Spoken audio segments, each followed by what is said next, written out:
Hi, everyone. We wanted to welcome you to this ACLP Mentorship Subcommittee webinar on the topic of going a step beyond mentorship.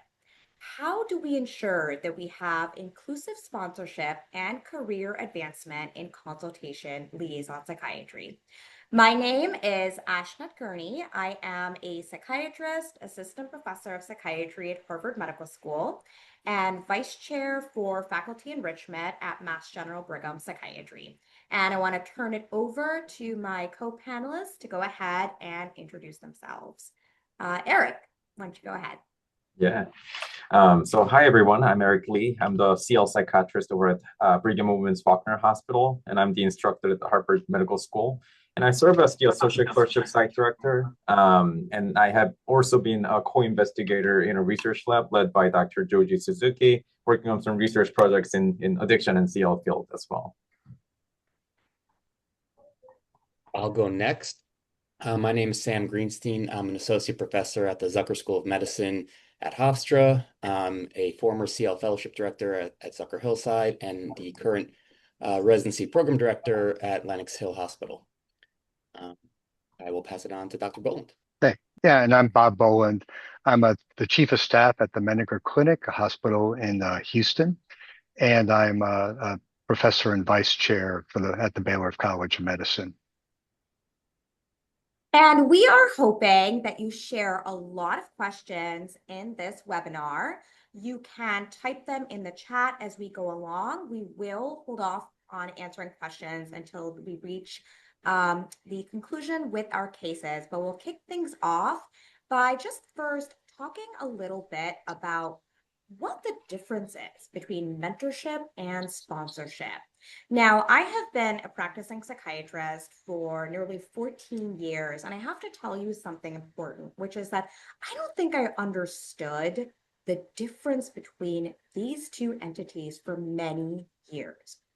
Mentorship, we can think of as a path that we cross. It's a rough terrain, and therefore we need someone there with us to help to guide us.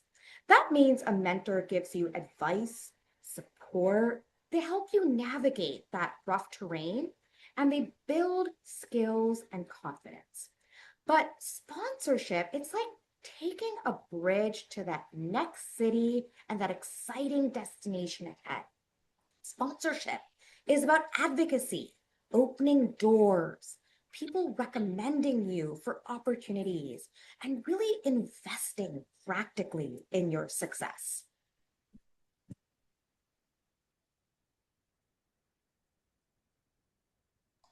So yes, so as Ash mentioned here, both are very important for our career development, but they serve different functions.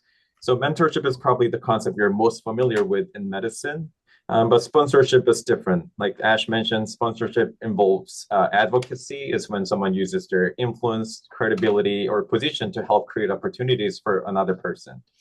That might mean like recommending someone for a committee, nominating them for a leadership role, introducing them to like collaborators, inviting them into a project, or advocating for them in a promotion discussion per se. So one way to think about it is that mentorship helps people develop their potential, while sponsorship helps create visibility and opportunity. And importantly, mentorship and sponsorships are not mutually exclusive necessarily. Many of the most influential people in our careers may serve both roles at different times. Next slide, please.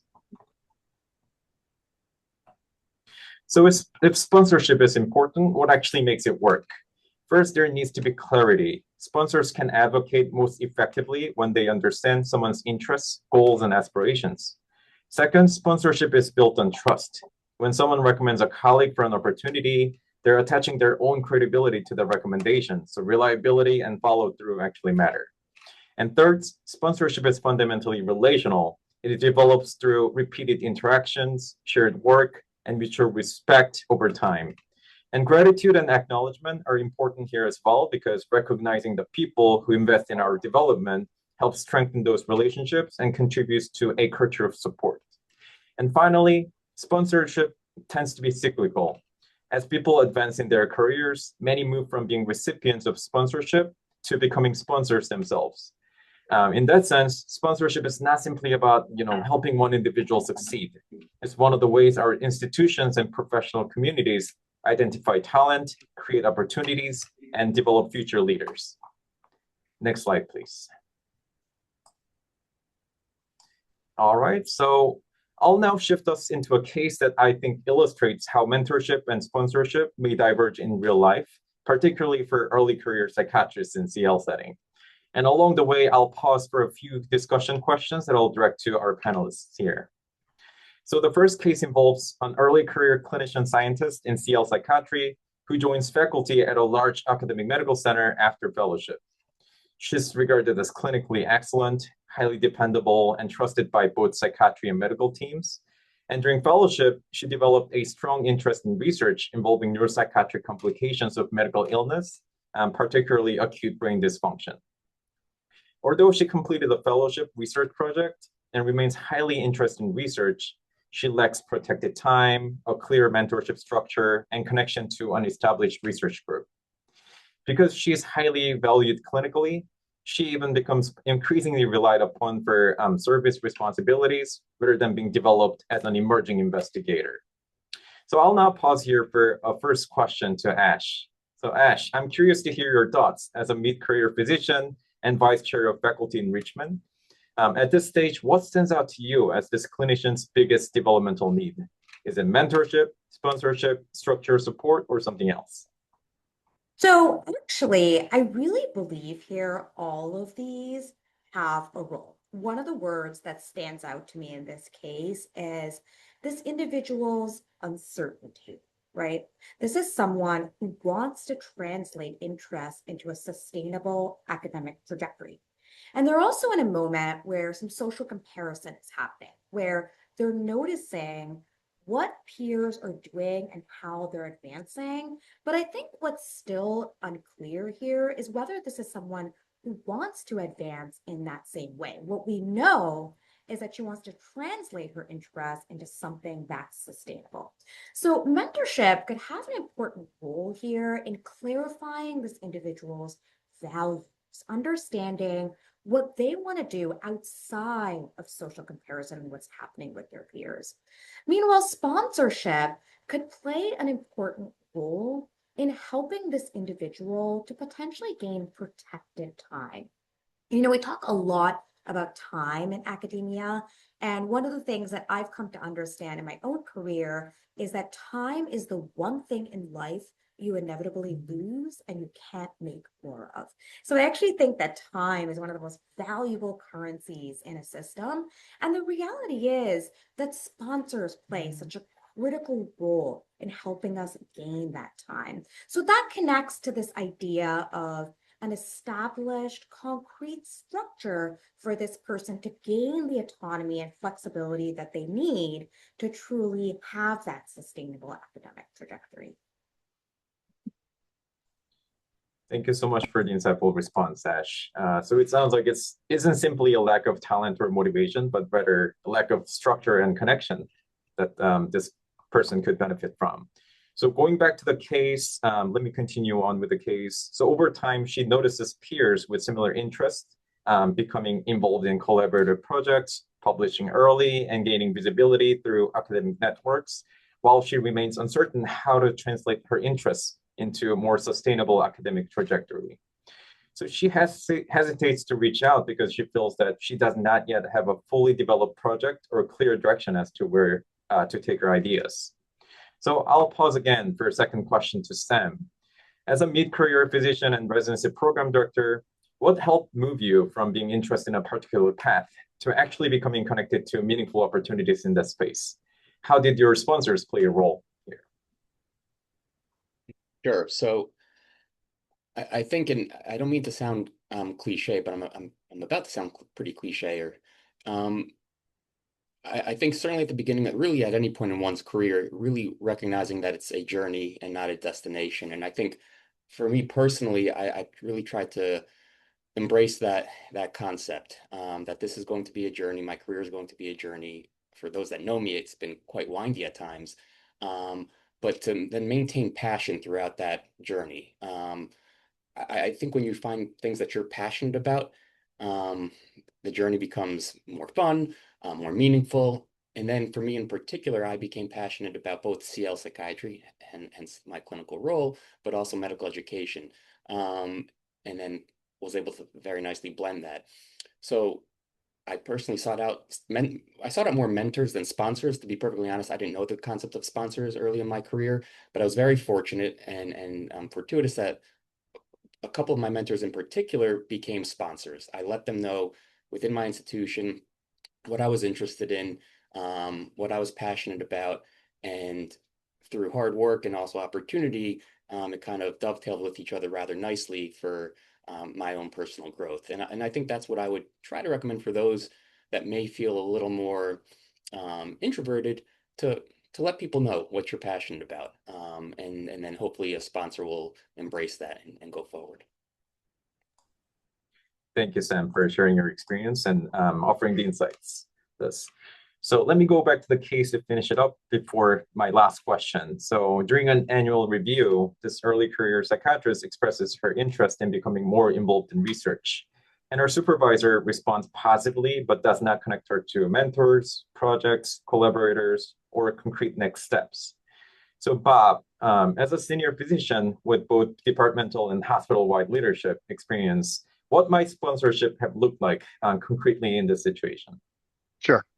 And of course, the problem with going last is not repeating what's already been said because those are excellent points already. But I'll make a few things that come to mind as you ask that question. I mean, one is just the generation that, research careers are very difficult to build just through enthusiasm alone. So here we have a person who probably has aptitude for it and wants to do it, but doesn't really know how right now.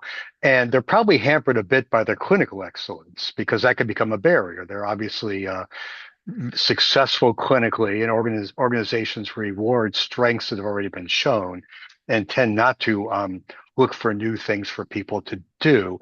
And the fact is that early career physicians may know sort of like what they've been taught along these ways, but at the same time, they may not know the unwritten rules along the way. So I think it's always been stated, but I'll say it again, is that this is a person I think who really needs good mentorship and sponsorship along the way.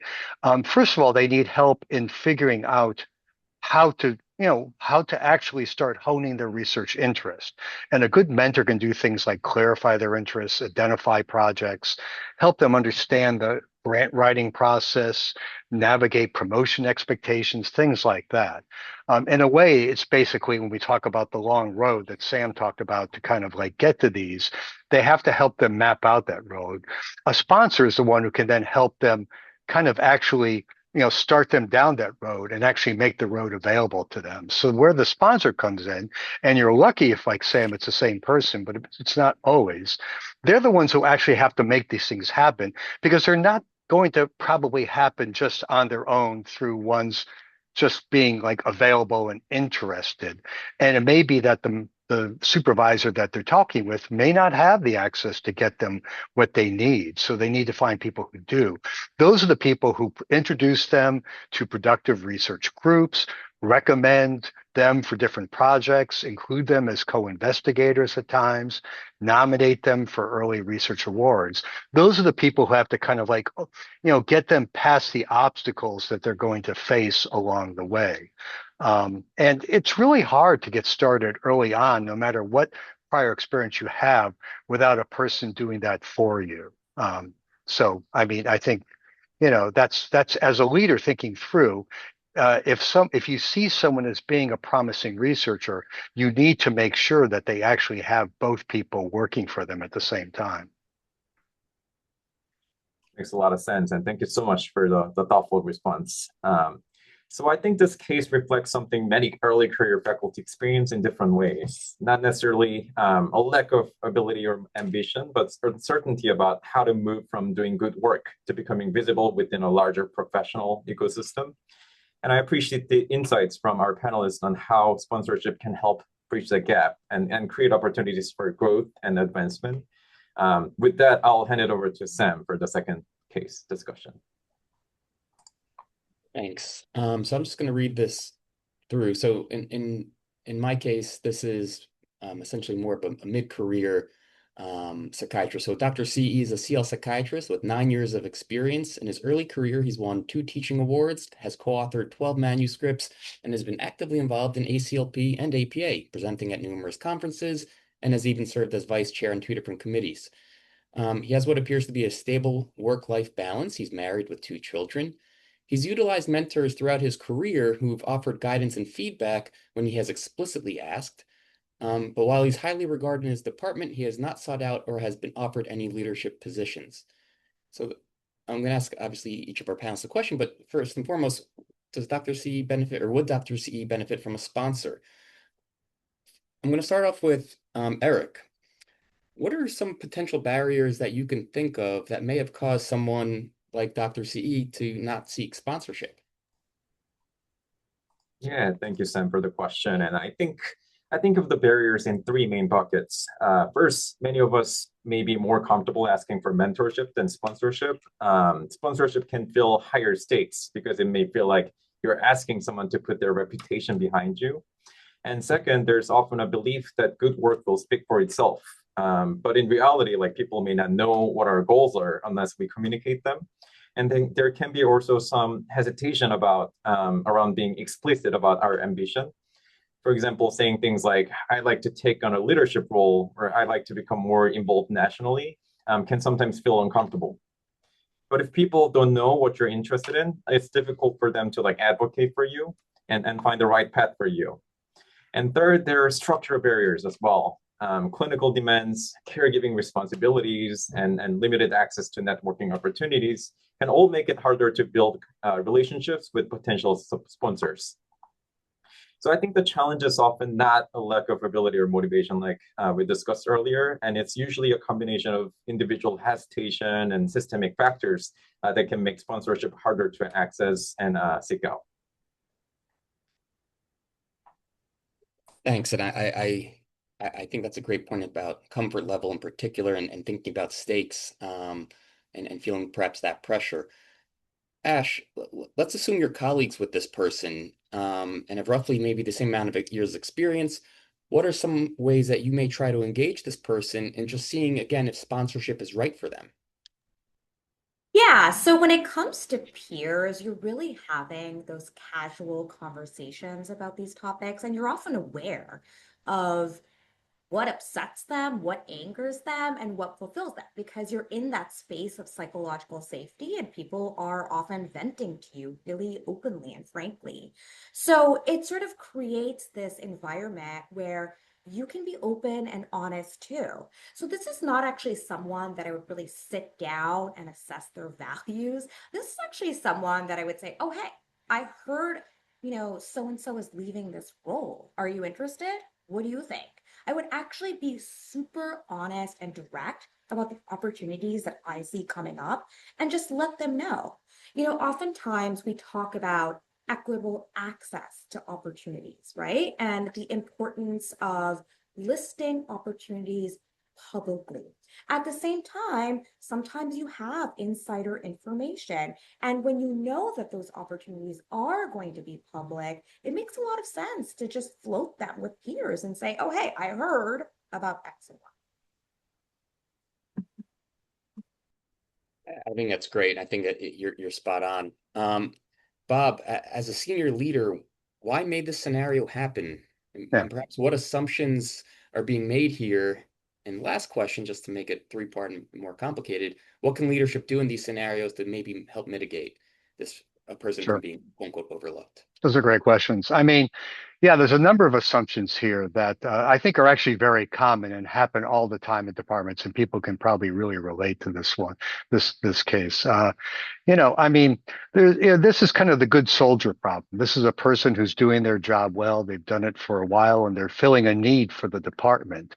And there's that kind of assumption that if you show hard work and, kind of the myth of meritocracy, if you do all the right things, that leadership opportunities are just going to naturally come. Well, actually, the opposite is usually true. I mean, from a leadership's point of view, Leaders, and this is a fault of leaders, but they're less worried about the future and they're more worried about making things run now. This person is doing probably a critical role for the department, so they're not actively looking for other things for this person to do. So it's actually unlikely that it's going to just naturally flow that new leadership opportunities are going to come. This is a case where sponsors can play a really critical role. I mean, obviously, a mentor would be very good at like suggesting things to this person, starting to clarify their ambitions, since they're not actually clear right now. Like, to what point are they frustrated by not, taking on leadership positions?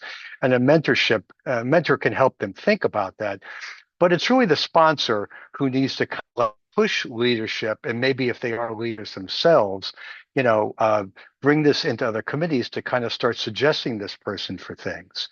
Um, a lot of high achievers simply don't self-promote very well, and you need other people to do that. And a lot of leaders may assume that this person is just perfectly content doing what they're doing, and maybe they are, but it happens a lot of in departments that people get frustrated by the lack of upward mobility in the department. And by the time the leaders hear about it is when the person's actually thinking of leaving or moving somewhere else where they can get better opportunities. So from my point as a leadership, it's kind of pushing past the day-to-day assumptions and what's actually convenient for me at the moment to kind of think about what's going to make this person happy and feel fulfilled in their job. And once again, that's where, that's where promoter people can be useful in promoting someone, because they can be actively thinking like, why is this person not on the list? How come we're like looking at another list of the same suspects again, that this person's not there? And hopefully make a better point of like promoting them, because I don't think it's going to happen naturally. I mean, thanks so much. I think a couple of take-home points is obviously A, increasing communication, and B, trying to minimize assumptions, right? There's so many assumptions going on here. Perhaps this person truly is extremely content, has maximized their work-life balance, and maybe has some trepidation in challenging that. Nevertheless, that's where a sponsor can be really helpful, and Right. with that. And that's kind of the problem sometimes, is that unless often if they don't speak up, people are just going to assume that, and then that's when people get frustrated. I'm going to pass this to Ash. Thank you so much, everyone. Great. So now let's look at a different dimension of this distinction between mentorship and sponsorship. Dr. ZA is a mid-career woman of color in consultation liaison psychiatry with an excellent clinical reputation and is regarded as thoughtful, collaborative, and highly effective in complex inpatient settings. Dr. ZA specifically identifies as a first-generation physician and being from a first-generation immigrant family. She is a primary caregiver for young children. So that means she can't always attend evening events, travel frequently, or participate in informal networking spaces where visibility develops. But she's frequently relied upon for high-value clinical and teaching work, and she's considered indispensable. Somehow, though, she's lacking nominations for leadership roles or invited speaking opportunities, and she feels a plateau in advancement and identifies with having this reliability trap, where being essential is currently limiting access to future opportunities. So my first question here is to Eric. As a junior physician, especially if you do hold intersecting identities like Dr. ZA, how do you distinguish between a mentor who is giving you great advice, but holding back on opportunities versus that sponsor who's going to put their professional reputation on the line for you? Yeah, I think that's a great question. And I think early in our careers, it can actually be pretty hard to tell the difference. Most of us can identify our mentors pretty easily. They're the people who gives us advice, review our CVs together, help us think through difficult decisions, and support our development. What I've become to appreciate is that sponsorship is often less about what someone says to you and more about what they do when you're not in the same room. One sign that someone may be acting as a sponsor is that opportunities may start showing up. Maybe you're invited onto a project, nominated for a committee, or recommended for a speaking opportunity, like you did for me, Ash. And sometimes you don't even realize those conversations happened. And I also don't think that mentorship and sponsorship are mutually exclusive. Some of the most important people in our careers start as mentors and eventually become sponsors once they gotten to know us, trust our work, and feel comfortable advocating for us. So as an early career person, I found it helpful to ask not only who are my mentors, but also who knows my goals, believes in my potential, and is willing to advocate for me when I'm not present. Great, thank you. And Sam, you're a mid-career physician, and what that often means is being in this unique sandwich place. And so, when you reach that mid-career state, you still have that need for upward advancement. At the same time, we all recognize that to try to enhance that equitable access to opportunity, it also means having a responsibility to junior physicians and faculty. How do you balance that? And I think, again, not to sound cliche, I think this is where, for me personally, being a residency director is kind of my sweet spot. I'm very grateful for what I have been offered, and this pay it forward mentality is very much ingrained in me. Furthermore, thinking about my own personal sponsorship for my future growth, I think a growth mindset with tremendous amount of reflection, maybe a master adaptive learner, framework is really important to think about where I may go, and then to quote unquote seek those sponsors that may help me. But then for to become a sponsor, we all want to be part of thriving academic departments or wherever we are. And it really does, again, as a cliche, it takes a village, and we want the people we're working with to be content. So we want to help them find their passion and then sponsor them, whether it be nominating them for awards or nominating for new opportunities and experiences. And again, I think it's just very naturally has happened for me as a residency training director that I get that opportunity. So I'm pretty grateful. Thank you. And Bob, as an institutional leader, we know that leaders can naturally gravitate towards sponsoring individuals who remind them of themselves. And so my question is, how can institutional leaders disrupt that similarity bias to ensure that individuals with marginalized identities get equal access to those high stakes opportunities? Right. I think you're identifying one problem right there is the tendency to support people who do remind you of yourself, not necessarily even physically and stuff like that, but just seem to have similar interests, similar goals, similar way of going about things and stuff. And obviously leaders need to move beyond that and get past their blind spots to do that. I think that's related to another problem that you see a lot is that often leadership opportunities come not just through good performance, but through visibility. It's the reliability trap. I mean, if you do a good job, it sounds like Dr. ZA is like, excellent, reliable, indispensable to the department. How is Dr. ZA going to get rewarded with this? Well, by getting more of the same work, of course. And that actually probably makes them less visible to the department because they're just off doing the things they need to do. And I talked a bit about that with the last case. A lot of leadership opportunities come from more than that, right? It comes from informal interactions, travel, committee work, all the conferencing network and all the after hours thing. And this is going to be harder for Dr. ZA to do because of different responsibilities. So what does leadership do in response to that of not seeing this person at all those informal things? Well, they're going to make assumptions, right? They're going to make assumptions that, well, maybe they don't want to. Maybe they don't want to travel. Some people don't like to travel. They're already too busy. They've got a family. They got other stuff to do. I hate to sort of burden this person more. But of course, they're making all these assumptions without actually asking the person anything. So what does leadership need to do? Well, leadership has to sort of get beyond just knowing, looking at people who remind you of yourself and looking at the people who are just naturally visible, who tend to show up for everything, even though that's a good thing to do, by the way. And they need to be asking the questions like in meetings of like when you see like a list of leadership opportunities, or like possible people for a leadership opportunity, the leaders need to be the one who are asking the questions, who's not on the list who should be, and sort of forcing people to think outside of the usual boxes. That's hard, and that doesn't naturally happen in an organization.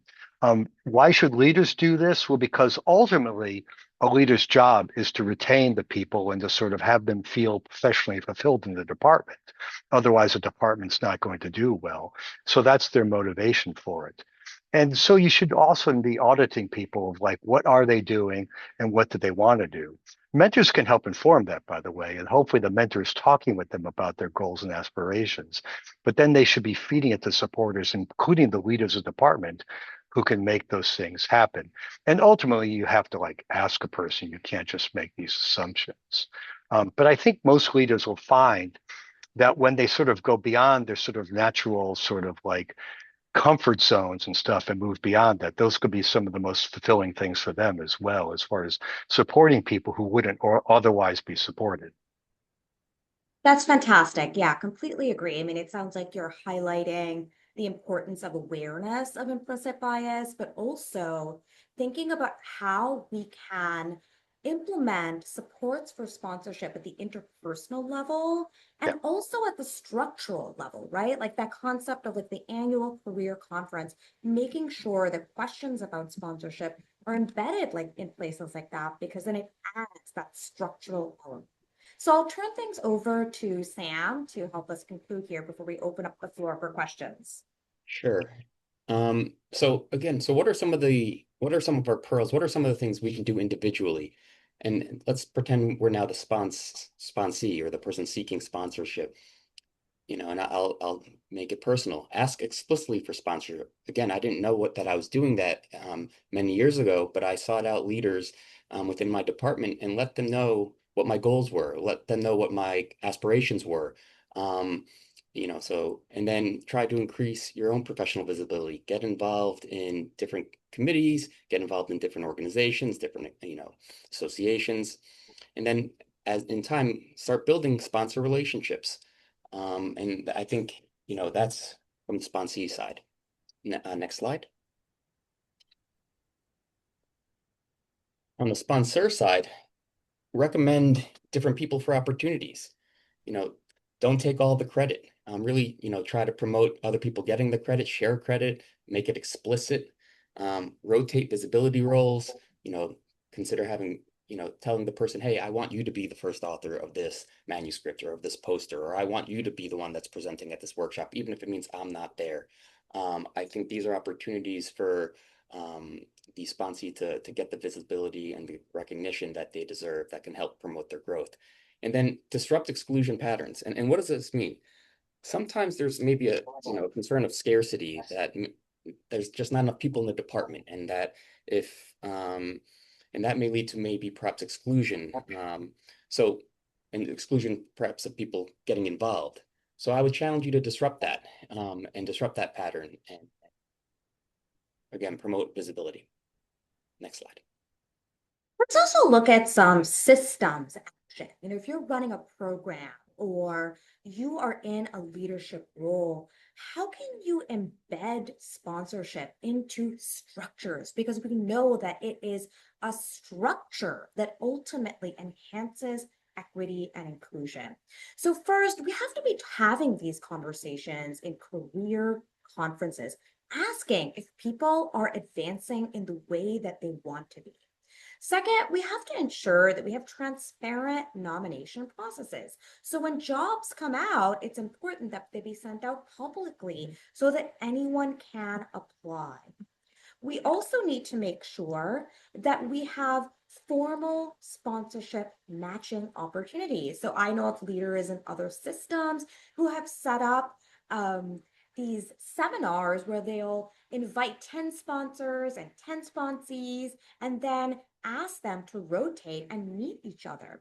And then also, it's so critical to ensure that we track data, this idea of a learning health system where we generate numbers and look at them and try to understand who is advancing and who is not.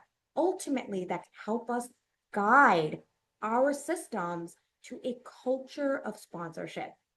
And I want to end here with this concept of a garden that grows. It doesn't matter what the quality of a plant is that you put in your garden. And I mention this only because I have a hobby as a gardener. It matters what is actually nurturing those plants, the air you breathe, the sunlight you get, the water that is available. All of these factors play into a culture of sponsorship. And what I really want to leave everyone with today is this idea that influence differs from authority. I often wonder to myself, how much control do I have over an outcome? And I meet a lot of people who say, I'm not the one making decisions. How on earth am I supposed to influence this outcome? But I want to distinguish between influence versus authority. We may not always be the one who makes the decision or signs the check, but you can still speak up and have influence over an outcome. That's the idea that sponsorship is collective, not just individual. Leaders sitting at the top may set the tone, but everyone in the system who buys into the concept of sponsorship will nurture that culture of sponsorship. And that's why everyone is both a sponsor or a sponsee. If you're a medical student, if you're a resident, if you're an early faculty member, you can help the people around you.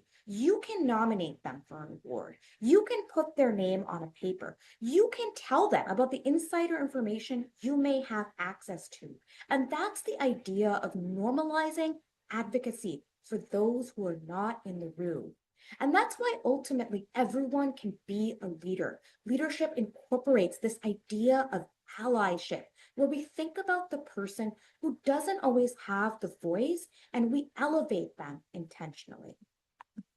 Thank you so much for joining us here today. We'll stop there with our slides and invite all of you to ask questions or share observations.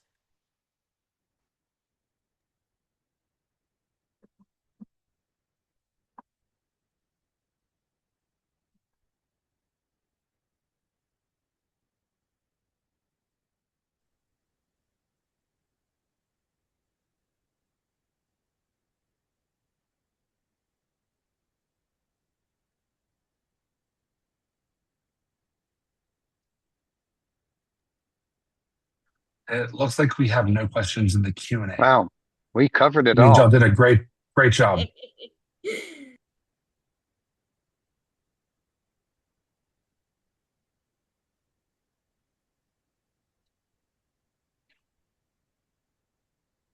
From our panelists, any parting thoughts yourselves on this topic? I'll just say one is that I like the earlier slide that brought up the notion of reciprocity, and I think it's very important to understand that. Mentorship is one thing. I mean, it's something that a lot of departments, I mean, have they at least try to do it. And I think, and some are very good at it, some are less so, but all the same, everyone sort of sees as an obligation. Sponsorship is harder because when you sponsor someone, you're putting your neck out. You're taking a risk on them that they're actually going, when you recommend them for something that they're going to follow through. So there's more of an obligation on both sides, certainly for um, certainly for the the junior person who wants sponsorship, their responsibility is to really follow through when they ask for something, to be reliable and to be all the things, so that they'll continue to get continue to get ready for other things. From a leader's point of view, the responsibility is, I mean, there's plenty of people I've sponsored who I'm convinced would have done just fine without me. They were just, superstars, and they were very good at sort of promoting and had plenty of mentors. For us, the job really is finding the ones who don't fit that category, who aren't going to get noticed otherwise, unless someone really looks for them. And once again, it's in our interest to do that, because if you don't do that, often the first time you find out how frustrated they are is when they're leaving your department. Yeah, Yeah. And it looks like we have some questions in our chat. Compliment. This is a wonderful presentation. I plan to bring these concepts back to my co-leads in our department. Thank you, Brian. And another question too from Anonymous. Can you detail the differences between mentorship and sponsorship? What are your thoughts on that, Eric? And then Sam would also be great to hear your thoughts. Yeah, so we covered a little bit about this in the beginning of our presentation about like how mentorship, they give guidance, support, like feedback and support, like and you know, like sponsorship is more about like advocacy. What it's less about like what mentors like say to you to like develop your potential, but sponsorship is more of like creating visibility and opportunity for you, more concrete steps that you can take to get to where you are, where you want to be in the future. So I think those are maybe the main difference between the two. But yeah, Sam. Yeah, I don't have much to add there. I think it's to Bob's point, to everyone's point, sponsorship from the person that's sponsoring, you are putting your kind of credibility on the line, and but don't be afraid to do that. And then the mentorship is extremely important, and there's no reason why you can't necessarily be both. But I think the sponsor is someone is saying, "Hey, I want you, Eric, to be the lead on XYZ, and see it to completion. I'm here for anything you need, blah blah blah." But giving you that opportunity and letting you know that you're deserving of it, and that you can handle it, I think is kind of where it maybe starts blending with a little bit of mentorship. I think of it Yeah, like that's I was great. gonna. I'm sorry, Ash. Go ahead. Oh no, go ahead, please. Oh, no, I was just gonna say, in a simple way, I think of it like mentors help you climb the ladder. Sponsors make sure that like you're invited to the ladder when it comes down. Yeah. Yeah, that's a great point. I actually have a personal example of this. I have this extraordinary mentor who's also been a sponsor to me.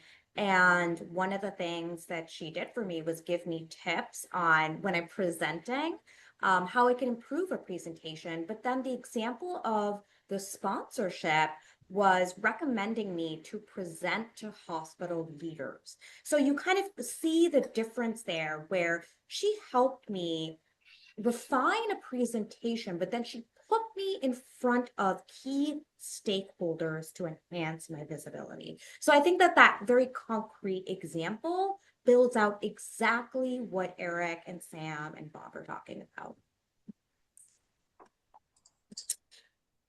We have another question from Brian. One of my roles is our department APT chair. Are you aware of some departments of psychiatry or academic institutions that have successfully built this model of sponsorship into their processes for faculty development and promotion? It's everyone's chance to brag. What do you think? Eric, Sam, Bob? I mean, most places I've worked, I think have at least some aptitude at that, or I think I would not have gotten ahead without it. So it, I want to sort of like that, but I, I think that that's crucial for really any successful department to survive. Sam would like to answer. Oh no, Oh, I have nothing. I have nothing to add. yeah. Yeah, I will just say I think that the annual career conference is a place where you can really ask these questions in an explicit way. Like I would definitely say that that's a great structure in the academic medical setting that allows you to embed and set up sponsee for the sponsees to like give you this information, right? Like we talked about, Eric and Sam and Bob consistently mentioned asking for what you want, telling people who you are, what are your interests. And the ACC like really does give that opportunity to ask all those questions explicitly. So I'll just toggle over to the last question. This is very helpful. I would like my fellows to learn how to mentor and perhaps later sponsor earlier trainees. Is there a structure of mentorship that works well to help with this pay it forward aspect of both mentorship and sponsorship? Great question.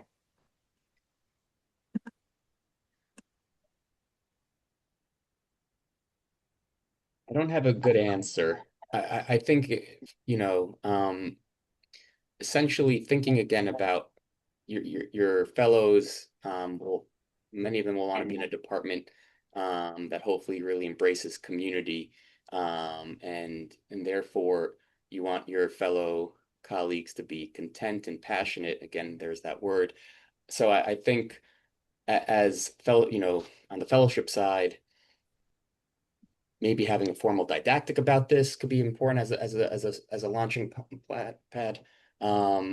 Recognizing, not to plug ACLP, but ACLP has the mentorship subcommittee that a bunch of us are members of. And I think that just having more of these conversations may be just a very organic way to kind of build it in. But I'm not in love with that answer, but that may be the best way to start. I would shout out a number of the national organizations as well as often having good training, including ACLP, which has a good, very strong educational arm. Also, a number of the other educational organizations like AAP and other ones like that, they often do sort of have a focus, at least in part, at meetings on mentorship and how to do this successfully. I don't see as much sponsorship as much. So, hats off to this group for conceiving of this. Yeah, great responses. Someone else asked an awesome question. How can someone sponsor themselves by simply being opportunity seeking and self-advocate without being obnoxious? Okay, I love this question. I'm going to take this on and I'm going to echo what Bob said earlier about the word reciprocity. So this comes back to this idea of a culture of sponsorship, right? The golden rule. Treat other people the way you want to be treated. So I think it's fantastic when people ask for things. I love that. I love when junior faculty are like, can I have this? Can I have that? What I would love for them to also do is promote themselves and pull everybody else up with them. Pull everybody else up with you. Create visibility for yourself. Create visibility for everybody around you. That's the idea of a culture of sponsorship. You want to promote a paper? Talk about how you work with 5 other people on that paper. You want to promote a project? Promote the mentor who got you that project. The idea is you create a culture of sponsorship because you are pulling yourself up and everybody else up with you. And that's what creates that excitement and that real value of reciprocity. Other thoughts? Yeah, I'll just say I learned a good technique from a junior colleague who used it on me. And it was both forward, but not at all obnoxious. And by the way, I'd say anyone who's worried about obnoxious probably isn't and is probably underselling themselves. But at the same time, what she did is that she came to me one time at a national meeting and said, I want to get more involved in this organization, but I don't know how. You seem to know a lot of people here in leadership. Could you kind of like help me, kind of help make ways for some introduction so I can meet some of the leadership here to kind of let them know my interests. And I said, sure, of course, I'd be happy to do that. And she didn't stop there. And this is the crucial part. And because then she said, okay, well, who are you going to introduce me to? And so I had to think about it. Okay, well, the person who just became president's a good person. You probably should meet her. So I'll introduce you to her. And she's like, okay, and when are you going to do this? And so she kind of nailed me down. And I realized that she was saying that, even though for a second I'm like, whoa, whoa. At the same time, I'm kind of thinking about it, I'm like, oh no, she's absolutely right. Like most of us well-intentioned people, I probably would have said yes and then put it as a thing to do and perhaps never gotten around to it. And so she was like, you know, making me actually make a plan for this in a way and actually setting a deadline for when I was going to do this. And of course it happened. And last year, this person was president of the organization after many years later. So, and I take full credit for that. I think this question, it's an interesting one because I think it also brings up this idea of relational trust, and I think that that is so important to build with people. And sometimes you have to understand too, like that comes with time, right? And, this idea of like seeing the person rather than what they can get, right? Focusing on the relationship, right? Rather than the outcome. I love what Sam said, right? Like the journey, not the destination. When junior people ask me how to network, I say to them, like, you should network with people you have personal chemistry with, right? Like, be around the people you like to be around, because that's how you'll build that relational trust. And we know this, right? We're in psychiatry. This is this idea of like you build the relationship, and that's how both the mentorship and the sponsorship come. And then you just pay it back and pay it forward, right? And you build that culture. And just, a shout out to all of the participants on this chat and this seminar who have taught me and modeled that for me. So I'm so excited to see them here today. And you as well, Bob. So thank you for that. Thank you.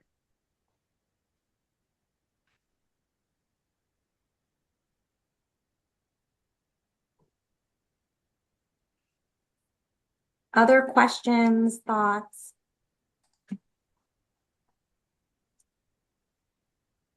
Thank you so much, everyone, for attending. I just want to give a shout out to Scott Beach and Priya Gopalan, who are our co-chairs of our mentorship subcommittee, who guide us in this mission, who are incredibly supportive of all these initiatives, and also ACLP for supporting this, and all of our panelists here today, and everyone for attending. Thank you so much for your time today. Bye, everyone. Great. Bye-bye. Bye.